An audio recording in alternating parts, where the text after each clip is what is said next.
অশোকনগরে তেল উৎপাদন শুরু হচ্ছে এই জুলাই মাস থেকেই। বিরাট খবর, দেশের জ্বালানি মানচিত্রে এবার বিরাট জায়গা করে নিতে চলেছে পশ্চিমবঙ্গ। এই তেলের বাজার মূল্য প্রায় ৪৫,০০০ কোটি টাকা। অশোকনগরের হাত ধরে বাংলায় নতুন শিল্প আর কর্মসংস্থানের নতুন দুনিয়া খুলতে চলেছে। বাংলায় এবার অর্থনীতির রোড ম্যাপটাই বদলে যাবে। কি কি লাভ হতে চলেছে দেখুন এই ভিডিও। এবার আপনার ঘরের পাশেই তৈলখনি, যেখানে পাওয়া যাবে দেশের অন্যতম প্রধান তেল ক্ষেত্র বোম্বে হাইয়ের মতো সেরা গুণমানের তেল। অবশেষে সমস্ত প্রতীক্ষার অবসান। উত্তর ২৪ পরগনার অশোকনগরে বাণিজ্যিকভাবে উত্তোলন হতে চলেছে তেল। দীর্ঘ টালবাহানার পর এই বিরাট সুখবর পশ্চিম বাংলার জন্য। এই কাজে রাজ্য বিজেপি সভাপতি তথা রাজ্যসভার সাংসদ শ্রমিক ভট্টাচার্য গুরুত্বপূর্ণ ভূমিকা নিয়েছেন বলে বিজেপি সূত্রে জানানো হয়েছে। দীর্ঘদিন ধরে এই প্রকল্প বন্ধ পড়েছিল। সব থেকে বড় বাধা ছিল স্ট্যাম্প ডিউটি, রয়্যালিটি ও লাইসেন্স সংক্রান্ত আইনি জটিলতা। এবার সেই সব জটিলতা কাটিয়ে ওঠা সম্ভব হয়েছে। কিভাবে?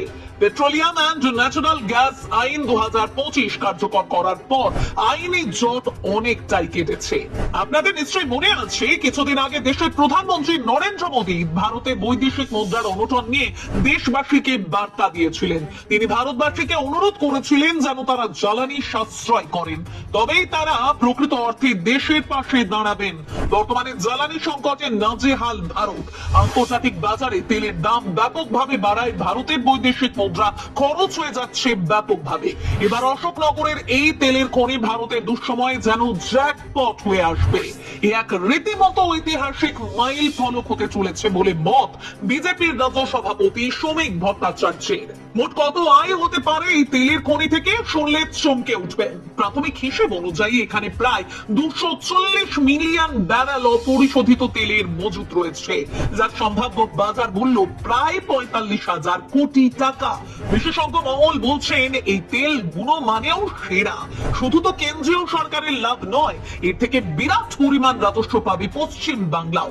সরাসরি ৪৫০০ কোটি টাকা রয়্যালটি ও কর বাবদ যাবে রাজ্যের কোষাগারে। শ্রমিক ভট্টাচার্য দাবি করেছেন জুলাই মাসে বাণিজ্যিক উৎপাদন শুরু হবার মধ্যে দিয়ে পশ্চিমবঙ্গের শিল্প ও জ্বালানি ক্ষেত্রে নতুন যুগের সূচনা হবে। এই প্রকল্পকে কেন্দ্র করে উত্তর ২৪ পরগনায় শিল্প, সহায়ক পরিষেবা, পরিবহন পরিকাঠামো ও কর্মসংস্থানের নতুন সুযোগ তৈরি হবে।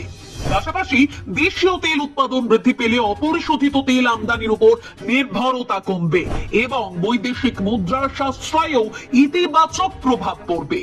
শুধু একটা মাত্র কূপ নয়, অশোকনগরে খনন করা হয়েছে ৫টি উৎপাদনমূলক কূপ, যেখানে প্রথম পর্যায়ে জুলাই মাসে একটা কূপ থেকে খনন কার্য শুরু হবে। বলাই বাহুল্য, এবার পশ্চিমবঙ্গের শিল্পের ভাগ্য বদল হতে চলেছে ব্যাপকভাবে।